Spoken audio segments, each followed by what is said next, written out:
Hi, I'm Hilary Goldmann, NAFIS Executive Director, and I'll be leading our legislative update this afternoon. I will be joined by Nicole Jarvis, our Assistant for Policy and Advocacy. So let's get started. On today's agenda, I wanted to start off talking about commonly used legislative terms. Then we'll go through the NAFIS talking points and leave ample time for questions. So let's get started with the commonly used legislative terms. I want to review some of the terms that we generally use so that everybody who's attending has the same kind of baseline knowledge and understanding. So those of you who are a little more experienced and come to the NAFIS conferences more regularly, please bear with me, and this could be used as a good refresher. Let's start with authorization versus appropriation. An authorization is a piece of legislation that creates or makes changes to federal agencies or programs. So for example, the Every Student Succeeds Act was actually a reauthorization. The Every Student Succeeds Act creates all of the different programs. It made changes to existing programs. It told Congress how much or recommended funding levels, but that does not actually fund the programs. The programs authorized by the Every Student Succeeds Act, which includes Impact Aid, which is Title VII of the Every Student Succeeds Act, is funded through an appropriation process. So an appropriation is legislation that funds specific programs. Each year, Congress goes through the appropriations process to direct discretionary spending on an annual basis. So let's talk about where is Impact Aid located. I mentioned that Impact Aid is Title VII of the Every Student Succeeds Act, which means that's an authorization or a policy. The jurisdiction for the Every Student Succeeds Act and Impact Aid is most commonly in the House, in the Education and Labor Committee, and in the Senate, the Health, Education, Labor, and Pensions Committee. On the appropriations side, the jurisdiction is in the House and in the Senate, and the subcommittees have the same name. It's called the Subcommittee on Labor, Health and Human Services, Education, Appropriations. And that subcommittee is a subcommittee of the full Appropriations Committee. So again, we have an authorization, a policy committee, and a funding or an appropriations committee. Other commonly used terms that we use is fiscal year or FY. The federal government's fiscal year begins on October 1st and ends on September 30th. And the other term we often use is what's called a continuing resolution. For shorthand, we often say CR. This is legislation that extends funding for federal agencies if Congress has not appropriated funding for these agencies by September 30th. And that's something we're going to talk about a little bit more later in this presentation. Other terms are discretionary funding versus mandatory funding. Discretionary spending is appropriated annually by Congress. That's Impact Aid. Impact Aid is funded each year. Each year we ask Congress for increased funding for Impact Aid. Alternatively, there's what's called mandatory spending. Mandatory spending are dollars that are going to be sent out automatically. We're often also referred to as entitlement programs such as Social Security, Medicare, and Medicaid. So let's get straight to our talking points now that we all have an understanding of some of the more commonly used phrases that for our legislative process. So our talking points are going to focus on telling your story, the Impact Aid Coronavirus Relief Act, funding, is what would be in a NAFIS conference without any funding conversation, and then finally, the Impact Aid 70th Anniversary Resolution.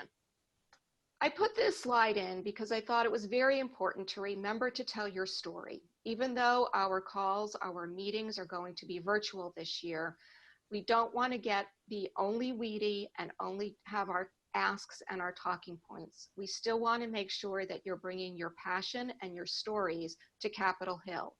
So make sure to share specifics of your federal impaction, your school community, and the importance of Impact Aid.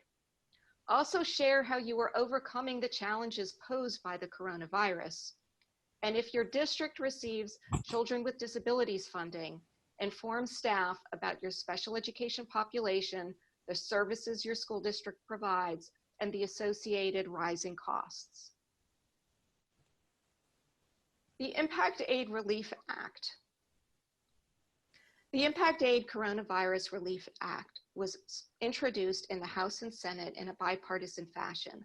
Senators Thune from South Dakota and Smith from Minnesota introduced the legislation in the Senate, and Representatives Courtney from Connecticut and Johnson from South Dakota introduced the legislation in the House. This legislation permits school districts to use their fiscal year 21 student count and/or acreage valuation for their fiscal year 22 application.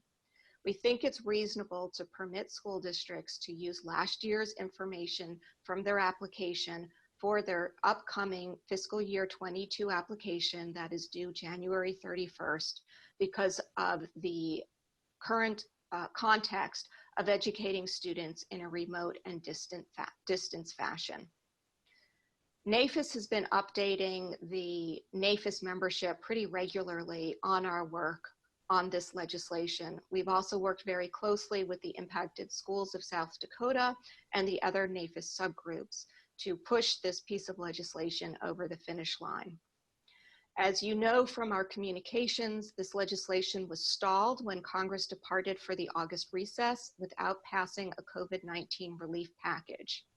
The strategy when this legislation was introduced was to have it included in the next COVID bill that was expected to be passed and signed into law in August. However, as we all know, Congress doesn't always do things that we expect Congress to do.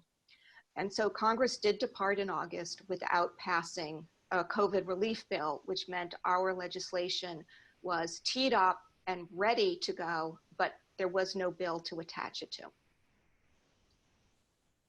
Since the COVID bill was not passed, we have a new strategy. Our strategy is to include the Coronavirus Relief Act in the fiscal year 21 continuing resolution. Because appropriations for fiscal year 21 are not complete, Congress will have to pass and the president would be required to sign what's called a continuing resolution to keep the government running past September 30th. Our arguments in support of this legislation is that distance virtual hybrid learning makes it nearly impossible to accurately distribute, collect, and count parent-pupil forms. Without this legislation, impact aid payments can decrease significantly, as well as this language provides needed relief to the federal property school districts to be able to use their fiscal year 21 acreage valuation. So again, our talking point focuses on including this language in a continuing resolution. So let's talk about fiscal year 21 impact aid appropriations. And I'm going to give you a little bit of background as well before we start talking about what's happening at the moment. So we talked earlier about discretionary and mandatory spending. And so this is a pie chart of the federal budget that outlines the discretionary and the mandatory spending. And you'll see the mandatory or the entitlement spending are the solid pieces of the pie.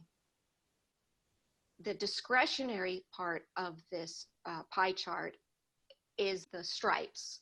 The blue stripes, defense funding, and the orange stripes are what we call non-defense discretionary funding. So everything other than defense that Congress appropriates money for on an annual basis are the orange stripes and that little yellow triangle cut out, which is just the Department of Education. So what kinds of programs are non-defense discretionary programs? In addition to education, there's housing, social services, transportation, National Institutes of Health, public safety and law enforcement, international, State Department, natural resources. So there's a lot of other non-defense discretionary programs that Congress provides funding to on an annual basis. It means Congress has to make decisions each and every year as to which programs to fund and how much to fund them. and impact aid is one of them. And here's another pie chart. Every year on the discretionary side of the ledger, Congress, if we're going through regular order, passes 12 appropriations bills. And these are the different bills that Congress is expected to pass on any given year. And you'll see that defense takes up about 48% of the funding, where all of the other bills are equal to the other part of this pie chart. The labor HHS also should say labor HHS education. So that is where impact aid is in that part of the pie. And impact aid is competing against all of the programs, the departments of labor, and all of the programs at Health and Human Services that are funded out of that triangle, that pie chart. And the labor, HHS, and education appropriations bill is competing for funding against all of these other appropriations bills. And this is why it's so important that we are advocating on an annual basis, not just for impact aid, but for more money overall into domestic discretionary programs. Because the more money that we can get into domestic discretionary programs, then there's more to be divided up and to go around amongst all of the competing priorities. And this is a chart that outlines, when I made reference about trying to get more money into non-defense discretionary programs, this chart illustrates that. So you can see the line that's called the sequester caps. This is actually the law that we're working under. And this is what the amount of money that is actually authorized in law as to what should be being spent for non-defense discretionary programs. What Congress has done in 2-year increments has what we call raised the caps. So you can see most glaringly for fiscal year 2018, Congress significantly raised the cap above the sequester cap, but also above what was funded for 2017. And they passed a law that was for a 2-year increase in the budget caps. So 2018 and 2019 had significant increases for non-defense discretionary programs. And then you look from 2019 to 2020, there was an increase of about 24.5 billion. And from 20 to 21, again, this was a 2-year increase for the budget caps. From 20 to 21, it's only about a $5 billion increase. And the amounts of this increase is important to note, because the years when there were larger increases for non-defense discretionary programs, those were the years that impact aid received its highest increases. So we're going to go to another slide and just look remember from 2017 to 2018, that was a big bump. And this is the history from fiscal year 16 to fiscal year 20. That fiscal year 18 appropriations for impact aid, where we saw that biggest jump from the caps, we received an $81 million increase in basic support and a $4.5 million increase for federal properties. For fiscal years 19 and 20, while there still were increases for impact aid, which were very sizable, were not as much as 18, and that's basically a direct result, or I would argue part of it is a direct result, that there was less overall money to go around for discretionary programs. So I'm going to go back to this slide and review again the difference between fiscal year 2020 and 2021. That's only $5 billion additional money. So that's the context of what our advocacy is working within for fiscal year 21, which is supposed to be completed by September 30th of this year, but there's no expectation that that will happen by September 30th. So let's see where we're at. Here is a chart that shows the fiscal year 19, fiscal year 20, the president's request, the NAFIS request, which is a $2 million increase for federal property and a $50 million increase for basic support. And then here, the last column is the fiscal year 21 House bill, which is what we called passed in a minibus. And I'm going to talk about that more in my next slide. Okay, so let's talk about what's happening in fiscal year 21 with impact aid appropriations. The first step in the appropriations process is the subcommittee markup. So the House Labor HHS Education Appropriations Subcommittee marked up its bill, and in that markup passed a funding level that included a $5 million increase for basic support. When that bill got sent to the full committee, the Appropriations Committee, there was an amendment offered by Congressman Hudson from North Carolina to increase that $5 million increase for impact aid by $1 million to $6 million. And that amendment passed the full committee. The passage of that amendment is a testament to the prioritization of impact aid by both the Democrats and Republicans, as this amendment was offered by a Republican in a Democrat-run committee and passed that committee. So again, although we would have preferred to see a larger increase for impact aid, based on our earlier conversation where I identified that only about $5 billion was available to be divided up amongst so many different programs, the fact that impact aid was prioritized for an increase and then received an additional increase in full committee is, again, a testament to all of the work of this NAFIS family in advocating for impact aid. What's happening in the Senate? The Senate has not yet even released a bill. So we have a House bill that's passed and absolutely no Senate bill, which means a continuing resolution is in sight. We've already talked about what a continuing resolution is. And so now the question is, will a continuing resolution get passed or will the government shut down? And if a continuing resolution gets passed, what is the end date for that continuing resolution? So all of the news reports at the moment are that Speaker Pelosi and the White House are negotiating to pass a continuing resolution that would expire in mid-December, meaning that Congress would depart in September and return after the elections to finish up the FY21 appropriations. When they return in December, they can either pass all of the individual appropriations for individual programs. They could also choose to punt and pass another continuing resolution that would expire in January, February, March, any time that they decide, so that either a second Trump administration or a first Biden administration would be negotiating with Congress in January or afterwards for a final fiscal year 21 appropriations.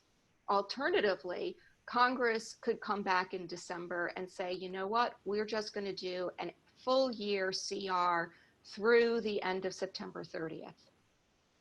Because FY21 appropriations are not complete, and we certainly don't know what the outcome will be, reliant on a continuing resolution and then a final bill that would need to be passed after December, it's important that the NAFIS family is on the Hill advocating for impact aid. We need to keep our momentum going in support of impact aid to get as high an increase as possible for our program and to serve our students for fiscal year 21. So we don't know how all of this is going to play out, but this is our talking points for funding with regard to impact aid. We are still recommending a $52 million increase for impact aid, a $2 million increase for federal property, a $50 million increase for basic support, and also a reminder, if your school district receives funding for children with disabilities, we believe it's important to start educating staff about that line item and how you serve those special populations. And again, the continuing resolution when it expires, in all we don't know what's going to happen after it expires. So there's always a chance that there could be more money available, and that's why it is important to continue to ask for what we think is a reasonable request. And if you'll also remember, the continuing resolution, which I was previously speaking about, is our vehicle to include the Impact Aid Coronavirus Relief Act, which is the legislation to put the student count and property acreage onto the continuing resolution. So let's talk about COVID relief funding. So there's been a number of packages. The most recent are the CARES Act that was signed into law on March 27th by President Trump. That was a $2 trillion package that included $31 billion in supplemental FY 2020 funding for the Department of Education, known as the Education Stabilization Fund. This is a little bit more detail of what was included in the CARES Act. Again, that was the bipartisan legislation that was passed and signed into law. There was $13.5 billion for elementary and secondary education, and $14.25 billion for higher education, with some money left additional for governors, the Bureau of Indian Education, and other programs. How does this compare to the Recovery Act that was passed in 2009? Some of you may remember ERA, that was passed in 2009 when we were passing stimulus bills to try to get the country out of the recession. And you can see that for the Department of Education in 2009, under ARA, the department received about $96.8 billion. And Impact Aid actually received $100 million in construction money in 2009. And you can see the comparison for fiscal year 2020 with the CARES Act at about $30.9 billion. So there still is a big discrepancy between the amount of funding that has been provided for education emergency relief in CARES as compared to the Recovery Act. So the CARES Act was the bill that passed. And we've subsequently had partisan bills introduced and passed in the House and in the Senate. The House introduced the Health and Economic Recovery Omnibus Emergency Solutions Act, also known as HEROES. That bill passed in May, mostly on party lines, and it's a $3 trillion stimulus package. It includes about $100 billion for the U.S. Department of Education, $58 billion in direct funding for the Department of Education. It also includes $5 billion for the E-rate program. This is a program that NAFIS has been supportive of historically, and this additional funding would provide funding for schools and libraries to provide internet service to students during this time of remote learning. In the Senate, the HEALS Act was introduced on May 22nd, and this was a Republican package, a $1 trillion stimulus package. It does include funding for private schools. It does include authorizing language for vouchers, called the Emergency Education Freedom Grants to states. And this bill included the language for the Impact Aid Relief Act that I mentioned earlier that was introduced by Senators Thune from South Dakota and Smith from Minnesota. So again, this language was introduced in the Senate Republican COVID relief bill. So there was a Senate bill, there was a Republican bill, all introduced in May. The expectation in Washington, D.C. was that Congress, before it leaves in August, would pass another COVID relief package. However, that did not happen. And here is a chart that shows the difference for funding for the U.S. Department of Education and the State and Local Relief Act. So again, you can see the CARES Act versus HEROES Act versus the HEALS Act. So as I just mentioned, there was no deal before the August recess. Since August, the Senate has introduced what has been otherwise referred to as a skinny bill that includes some of the same language from the earlier HEALS bill, but does not include the Impact Aid Coronavirus Relief Act. There's currently a lot of posturing, a lot of conversation, there's a lot of news reporting, but at this moment, doesn't seem to be an end game for another COVID bill to be passed before the election. Of course, that can change, and that's why we think it's important for you to be talking about COVID relief and impact aid on the Hill this week. NAFIS has been actively engaged in recommending that impact aid be included in the next COVID relief bill. Our recommendation has been an increase for $800 million for basic support, $45 million for federal property, and $45 million for the Children with Disabilities line item. We have also been supporting infrastructure increases via other vehicles for infrastructure bills.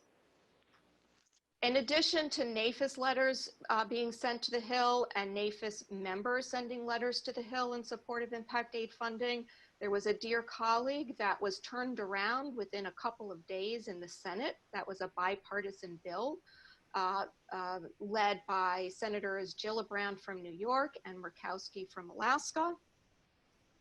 And there was also a House dear colleague COVID bill that was introduced in this House. This is the House Dear Colleague bill.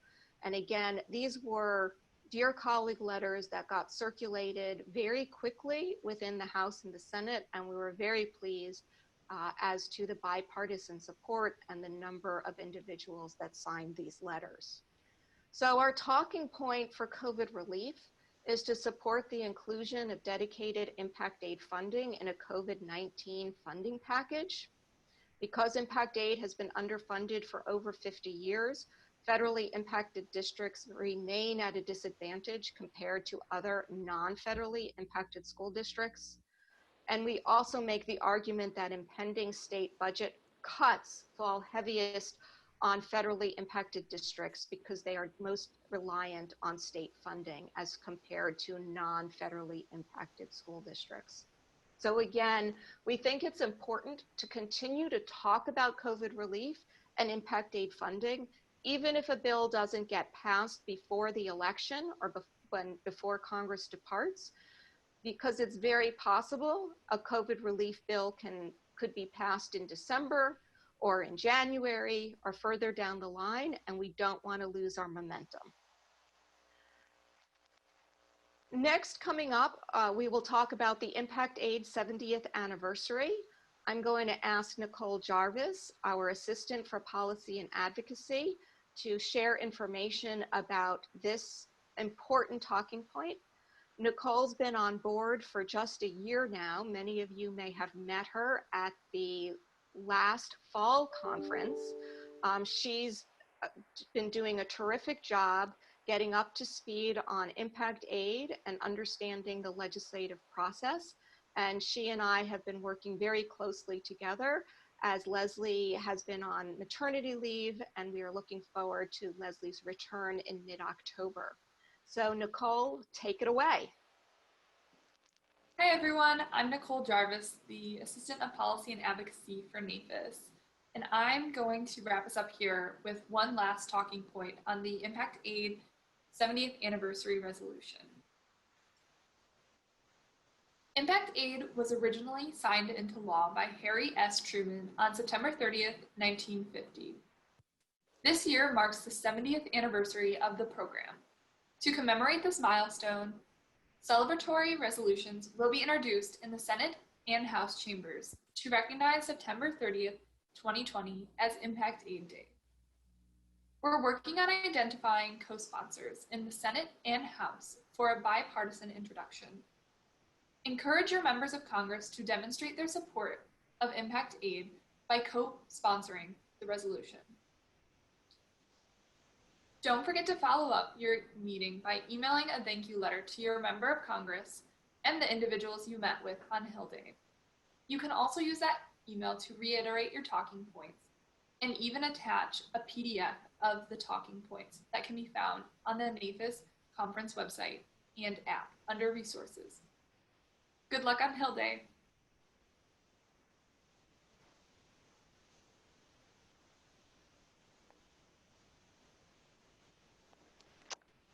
Hi, everybody.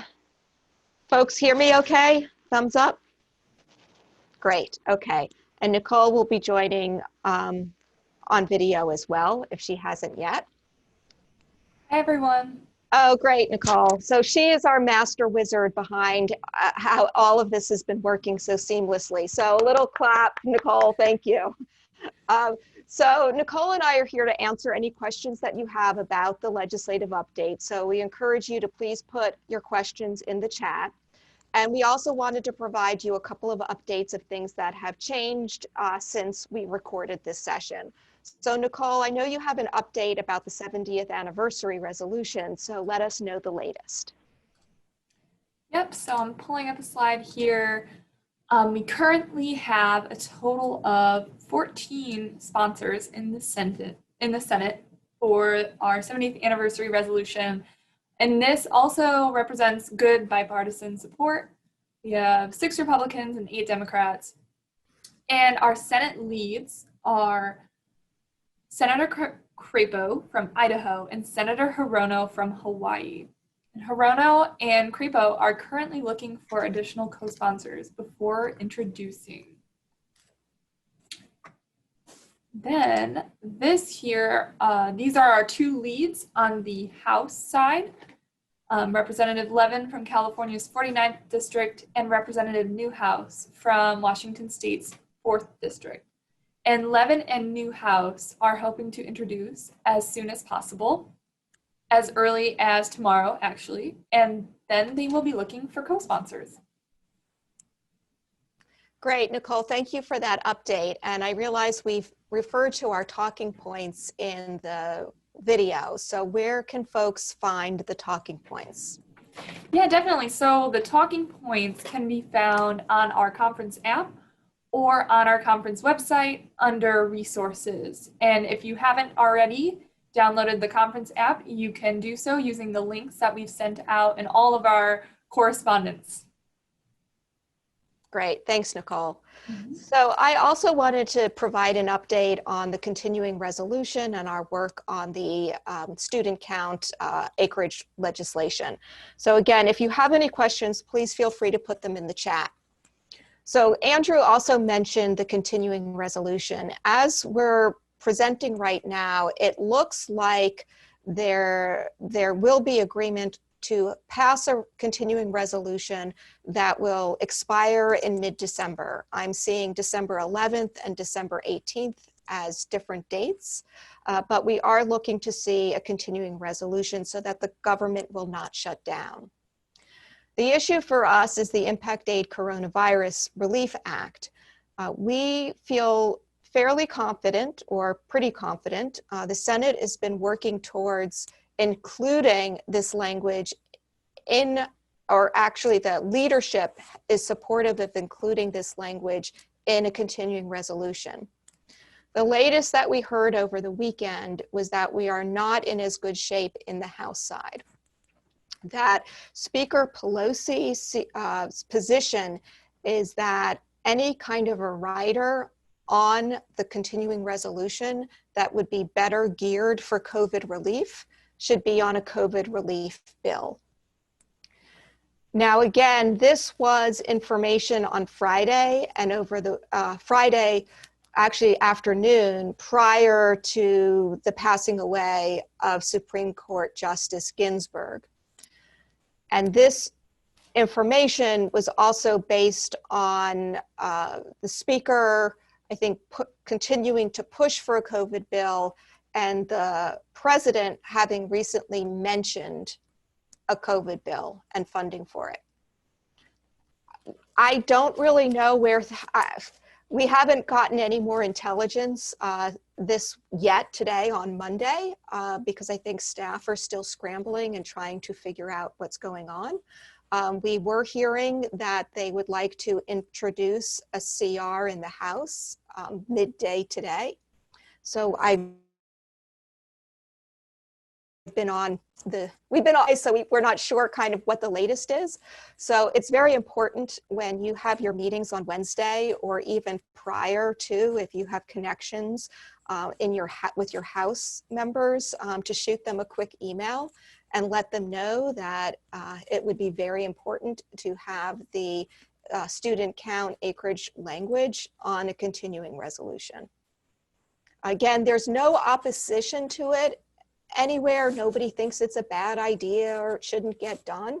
It's really more what vehicle would be most appropriate to put it on. So that's the latest and greatest on that.